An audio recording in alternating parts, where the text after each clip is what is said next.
900 persones es van congregar al Paraninf de la Universitat d'Alacant per assistir a l'estrena de la pel·lícula El amor y otras desgracias, una pel·lícula que va començar el seu rodatge a mitjans del mes de setembre i que va finalitzar la gravació a finals de desembre de 2012. A la pel·lícula han participat 16 directors i 16 guionistes, 87 actors principals i secundaris i més de 100 tècnics.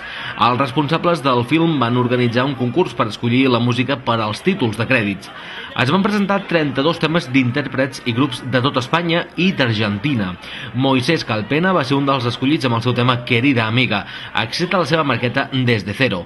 Per aquesta raó va ser un dels artistes convidats a la preestrena de El amor y otras desgracias. Els responsables del film Tercer Tiempo Audiovisual comenten que abans d'estrenar la pel·lícula comercialment es presentaran a certàmens i festivals audiovisuals.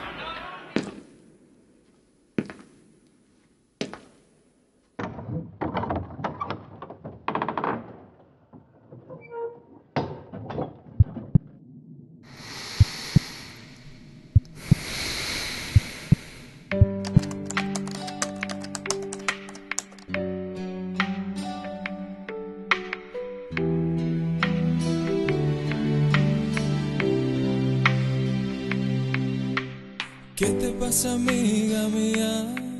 Háblame de tu temor.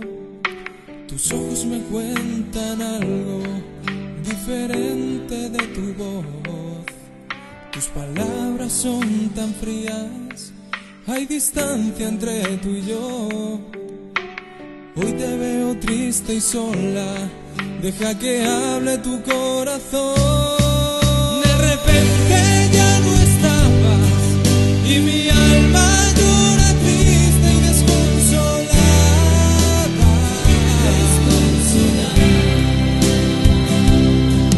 De repente te buscaba y solo encontraba silencio en mis palabras.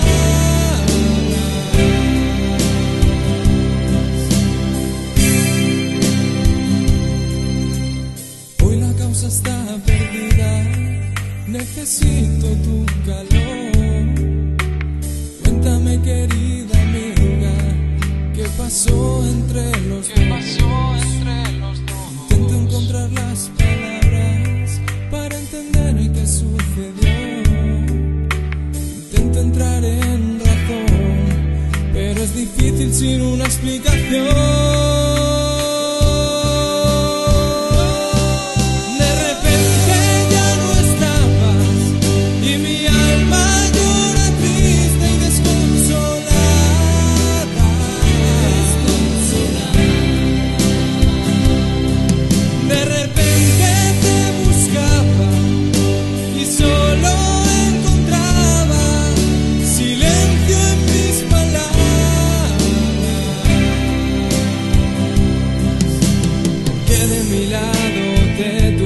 Que marchar, quién sabe si alguien te estará dando lo que yo no te supe dar.